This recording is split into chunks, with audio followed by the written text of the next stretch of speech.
Hello and welcome to Battlefront News. I have some more news for you today. First up on our news, EA is abandoning the online pass.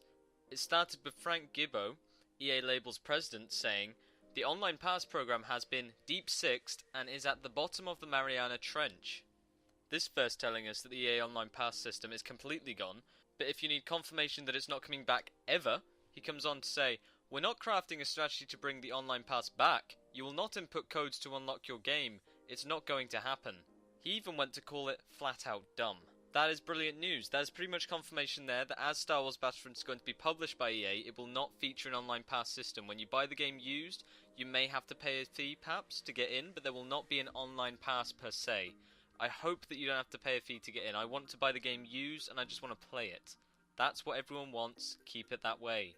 Secondly, on June the 10th, Patrick Bach, executive producer of Battlefield at EA, posted an article, "Welcome to the Battlefront Jedi Master." This is not only announcing Star Wars Battlefront with a link to the teaser, this is also saying Jedi Master. Maybe that's a possible role, unit type, infantry, hero unit from Star Wars Battlefront 1 and 2.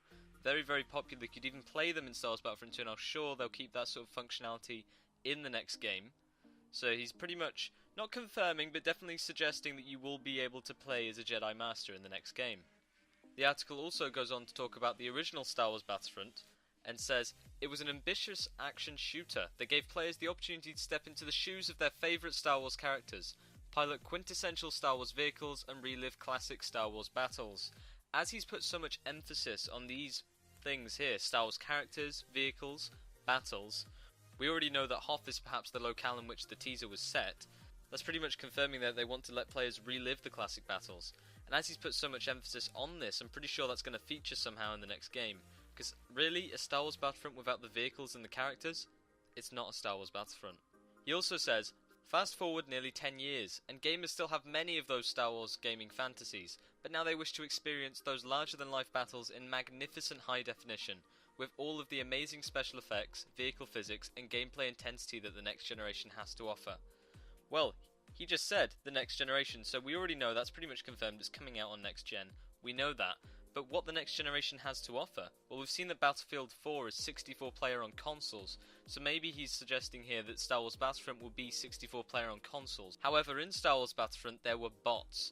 I don't know whether the bots is going to affect the player numbers in multiplayer, but I'd like to hope that we can get 64 players without sacrificing the number of bots that we can have in-game. Also mentioned there are amazing special effects, hopefully using some of the new DirectX. Vehicle physics and gameplay intensity. Battlefield is known for its incredible gameplay intensity. It's a very intense game. You can run around a corner and get shot in the face. You have to be very careful. I don't want Battlefront to become as brutal as that, but I definitely hope that it becomes a bit more intense and sort of objective-based than it used to be. Finally, he says, "The teams at DICE in Sweden and Los Angeles are huge Star Wars fans. We are humbled by the opportunity to create a new Star Wars Battlefront for gamers and Star Wars fans around the world. We can't wait for this adventure to begin." Well, there we go, we have it there. We know that the job listings then for DICE Los Angeles were indeed for Star Wars Battlefront. However, they might not just be for Star Wars Battlefront, they only said huge Star Wars fans there. So maybe it's for the other two Star Wars games which are supposedly going to be in development soon.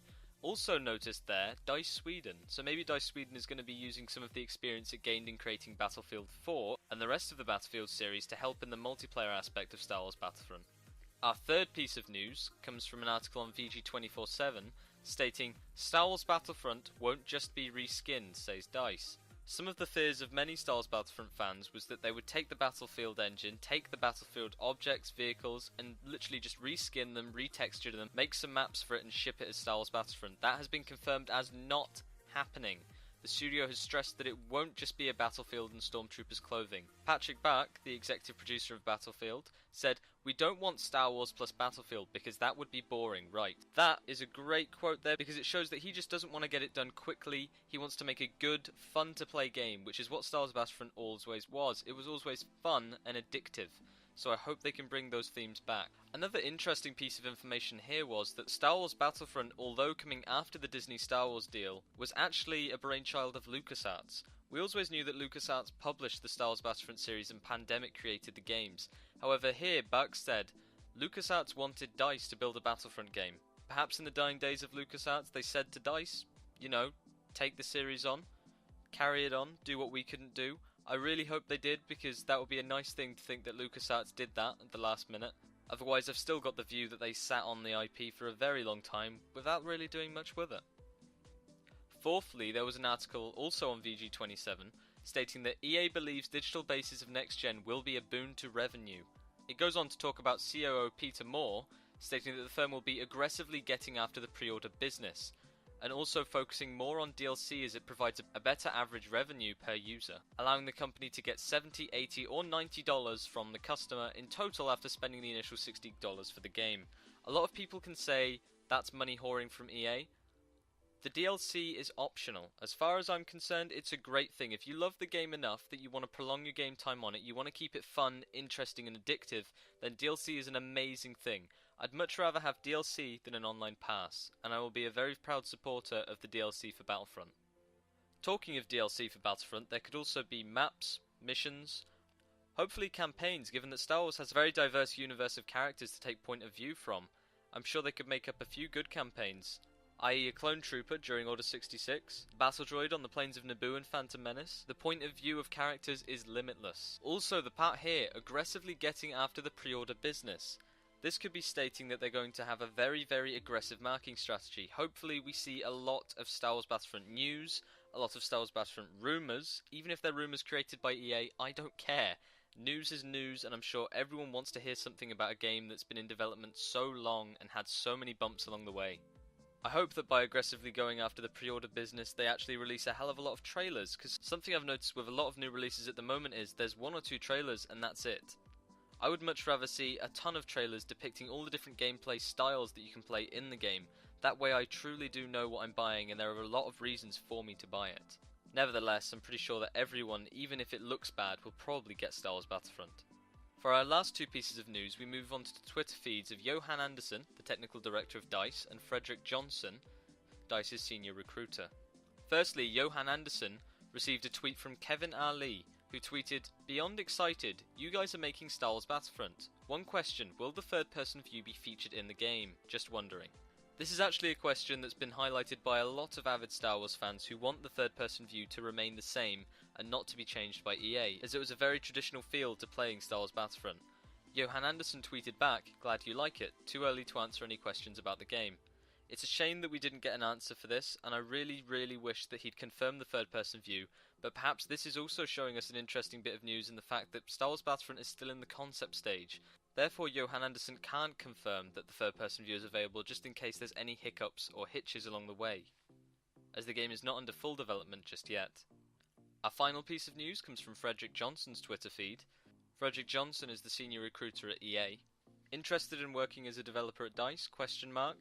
And a link to the DICE jobs page. This is old news, we already know that DICE is recruiting. However, he also tweeted, #BF4, Mirror's Edge, Star Wars. That is therefore confirming that they are indeed recruiting for Star Wars, and that the job listings we saw on DICE Los Angeles were indeed for Star Wars IP. I'm afraid that's all the news for today, guys, but to do a quick recap, the Battlefront news I went over today was EA abandoning the online pass, and Star Wars Battlefront is to have no online pass. Secondly, EA hinted at the role of Jedi Master in their Welcome to the Battlefront article. Thirdly, Battlefront is not going to be a reskin, it's going to be a completely original game.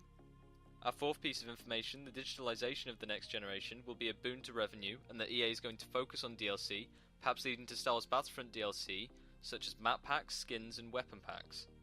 Our last 2 pieces of information came from Johan Anderson, who tweeted that it was too early for questions. This supports that the development of the game is early, or probably just starting. Finally, with Frederick Johnson's tweet, the jobs at DICE Los Angeles were confirmed to be for the development of Star Wars. Afraid that's all the news for today, guys. Thank you for watching, and I'll see you in the next update.